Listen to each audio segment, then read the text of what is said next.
Up next on 5.5 Minutes. Conflict continues in Sierra Leone. Thank you for joining us tonight on 5.5 Minutes. My name is Lainey Lawrence. And I'm Abigail Anderson.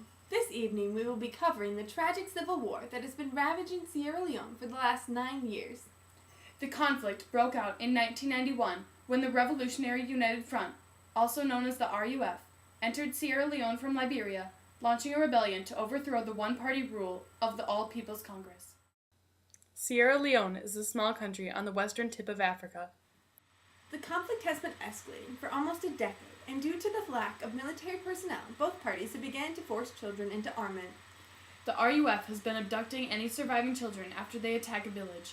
The children are then taken to training camp, where they are exposed to the brutalities and the realities of war. The children are often put under the influence of amphetamines, under which they will do almost anything. The children are brainwashed through these drugs and commit rapes, executions, and limb amputations. Young females are also used as sex slaves and wives. Let's take a look at one of their stories. Hawa Dumbaya was 8 years old when she was captured by rebels and forced to become a sex slave. When interviewed, she told us, "He forced me to have sexual intercourse with him. When I tried to refuse, he said he was going to kill me. My parents had already been killed. That was why I could not do anything. He made me carry heavy loads, and if I could not, he beat me. Or he sent other combatants to deal with me. Now, she is 18 and rejected by her community as a rebel wife. She now lives alone, scraping a living from selling jungle fruits." And now it is time for a short commercial break. Ugh, what is wrong with this stupid broom? I'm not picking anything up. Ditch the old broom, get a Swiffer!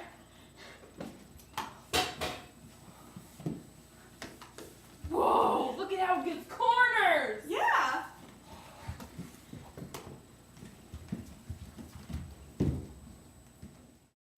Welcome back to 5.5 Minutes. These war tragedies violate several humans' and children's rights.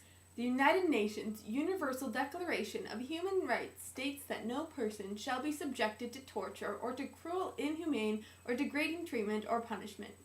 This right has clearly been violated. Also, rights have been violated from the Universal Declaration of Children's Rights. One of these is the child shall be protected against all forms of neglect, cruelty, and exploitation. Here's another story from one of the victims of these tragic acts. An RUF officer lined up 5 villagers up against a blood-stained wall and ordered 11-year-old Gloria to shoot them dead. When interviewed, she told us, "I refused, but they said if I refused, they would kill me. So I did that, just so they wouldn't kill me." Later she told us, "There's many ways to hurt people so that they die. Taking a knife and cutting them to death. Sometimes they beat them, flogged them so that all their body was broken and all their parts would be flexible, and then they would die. Sometimes they would take a big drum and fill it with palm oil and boil it for some time, and then they would take them and put them in it. Or they would cook them and eat them. I saw it." These violations need to be stopped, and people are trying to help. Scouts in Sierra Leone are supporting the rehabilitation and re-education of former child soldiers who have been left with few opportunities in life after the effects of the Civil War. Also, the UN has sent peacekeepers to help end the conflict and reverse child soldier use. Child soldiers are currently being used in 16 conflicts worldwide.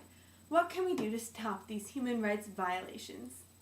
The UN has already established the minimal army recruitment age as 16, but the problem still continues.